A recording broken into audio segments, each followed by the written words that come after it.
Okay, now we continue with from where we stopped. We have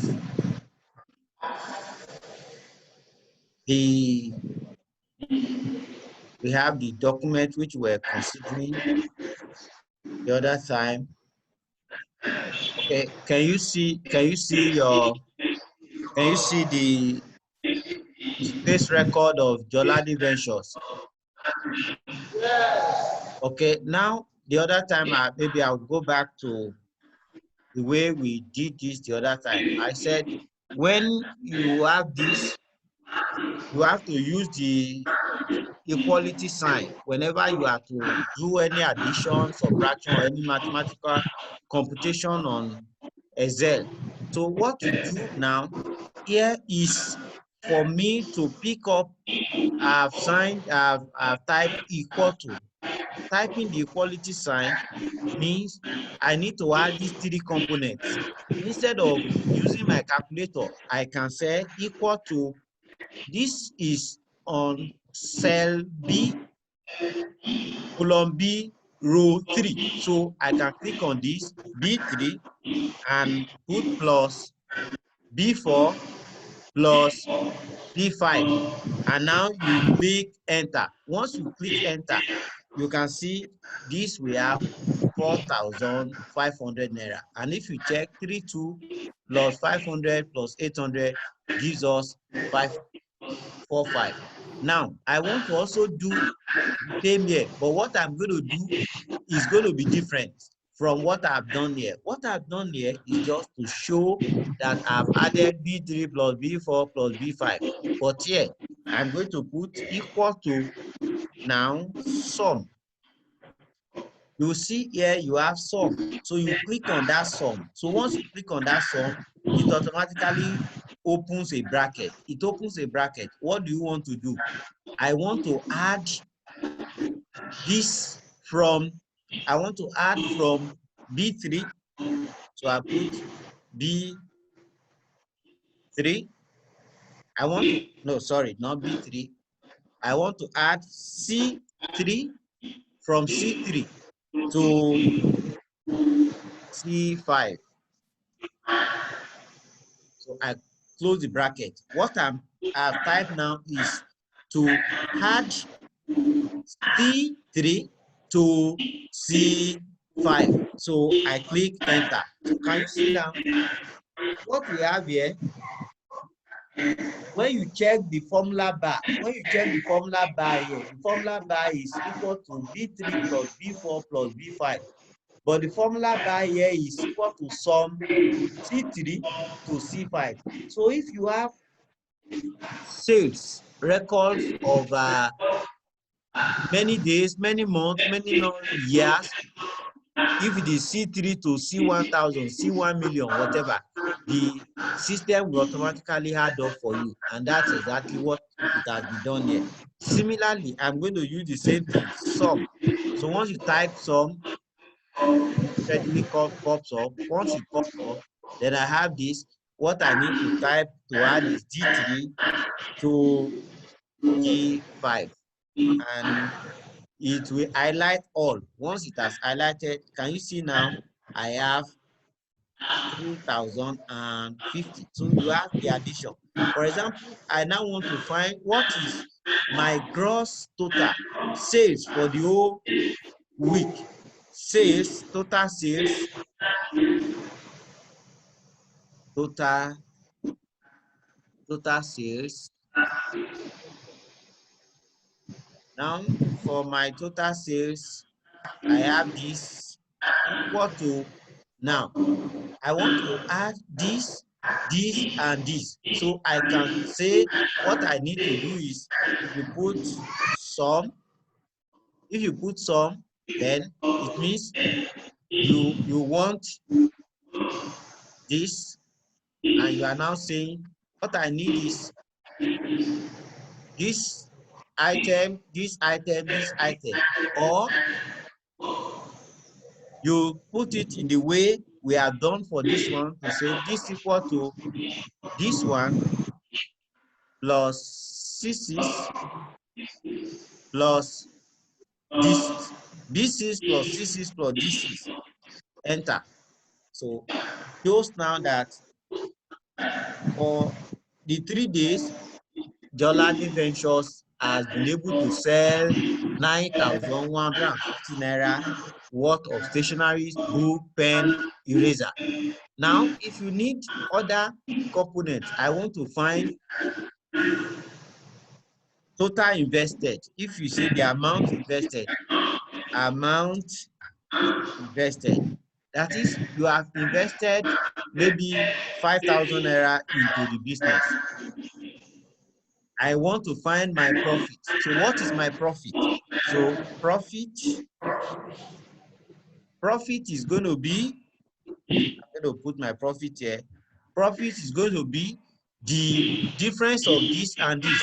So easily you just put equal to C7 minus C8. So can you see now? This without using calculator. Without using calculator, I found my profit. So if you have found your profit and you need to say, okay, I found my profit.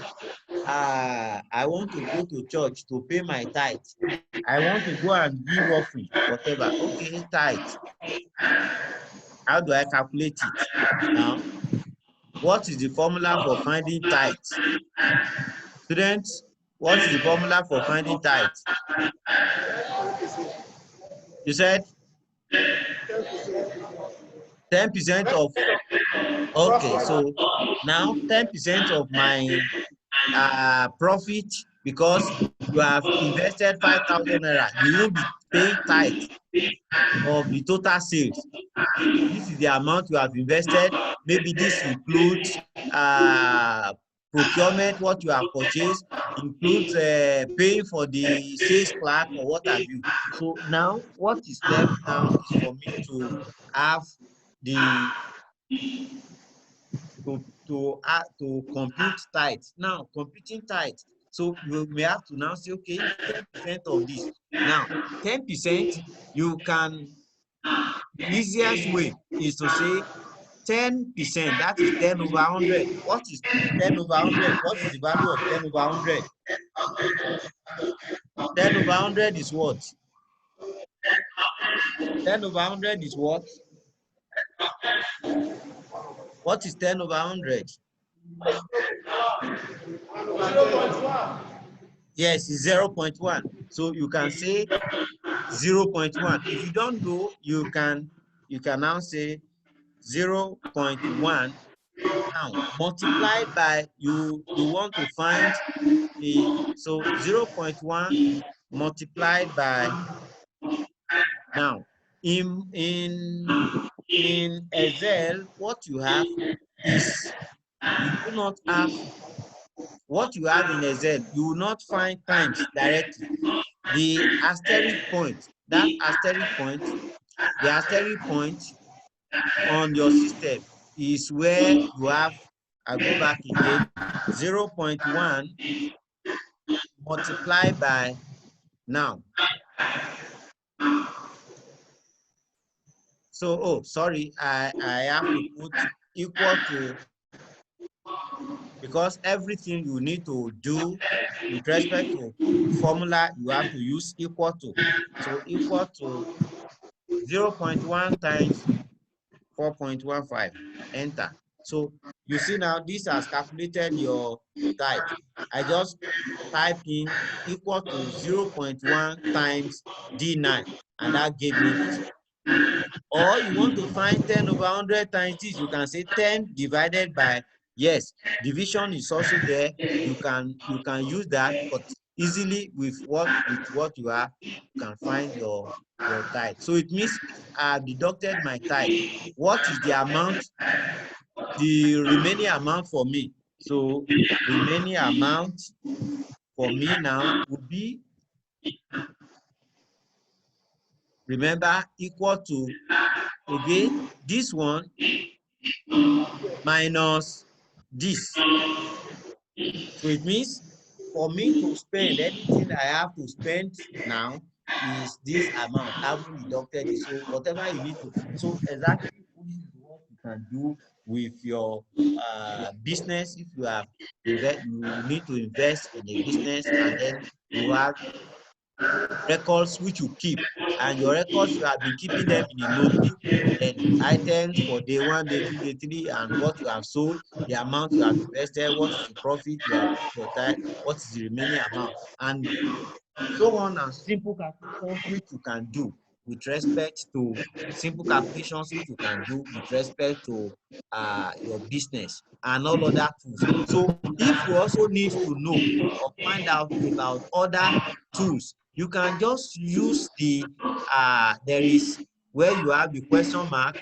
You can under Excel, what do you need? Do you need Excel help? It will ask you your questions, things you need to find out.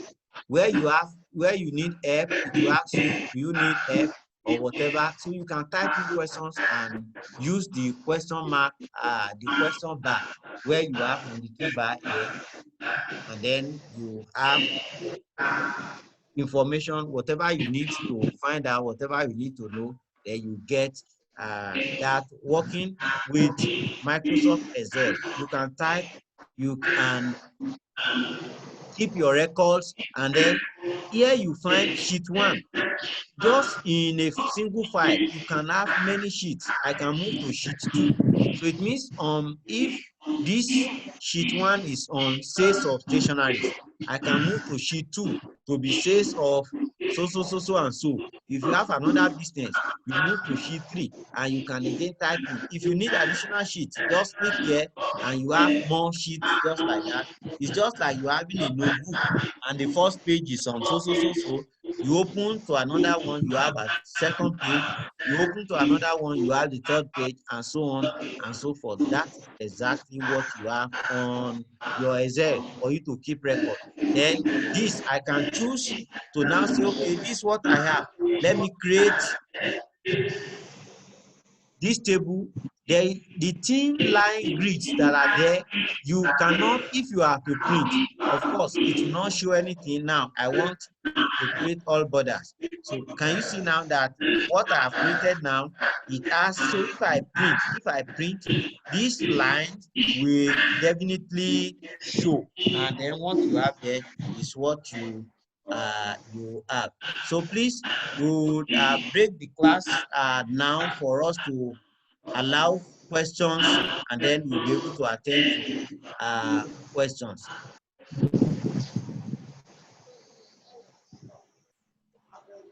So we allow questions now. We allow questions. We allow questions before we go to PowerPoint. Questions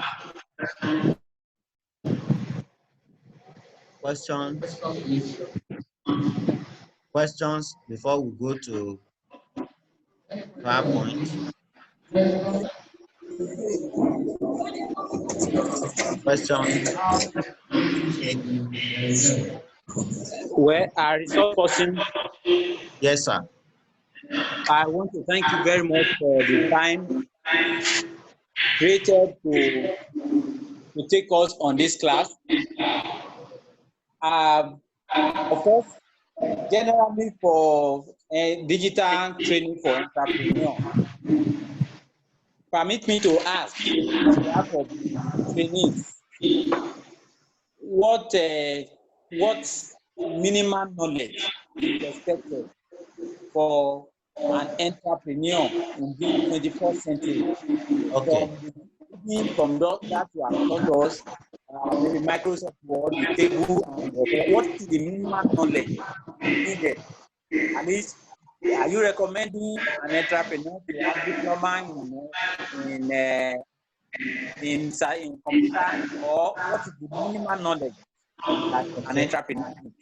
Thank you very much. Okay. Thank you, sir. The minimal knowledge needed, if an entrepreneur has that opportunity if an entrepreneur has opportunity to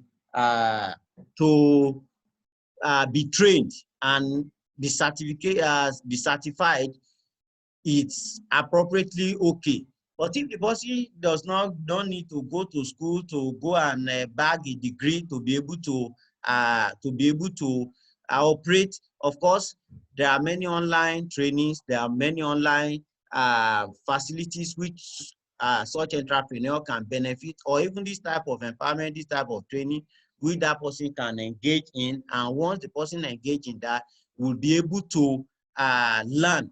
And of course, there are places where they have the person can go for on self-development, or can decide to go on a training diploma or a short course training, so as to just be ICT compliant. And then in the next phase, I will take PowerPoint, and I will take on basic things they need to know about internet here, because that is the core of what they need to tools which an entrepreneur needs at this period. But of course, because you have to interface with the system, and that's exactly why I have decided to take this up, so that at least they first of all know how to type, how to do things before they go to the system, go online, and begin to do some other things. And that's exactly what I've said we'll do in the next phase of the training. Thank you very much, Dr. Kehinde Adenegan. I want us, the participants, let's give a round of applause for him for how far. Let's give a round of applause for him. Thank you very much.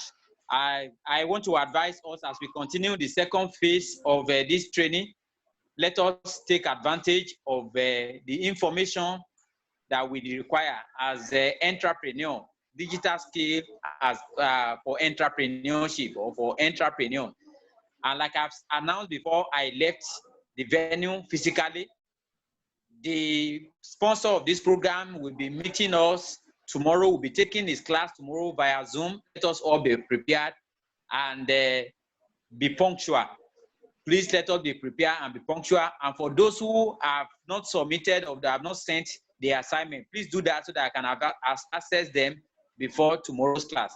Once again, I want to appreciate Dr. Kehinde Adenegan for coming on board to teach us on digital skill needed for entrepreneur. And you will discover, you will appreciate what he is sharing with us now as we talk about digital knowledge. You see, I had to take leave to join management meeting in the office. From management meeting, I can monitor what is in class, what is happening in the class. That's the power of technology. And that's why business and knowledge entrepreneur. So thank you very much for being patient. Over to you, Dr. Kehinde Adenegan, for training. So please, we will pause a bit now. We will pause a bit now so that we'll move to the next class, please. Thank you.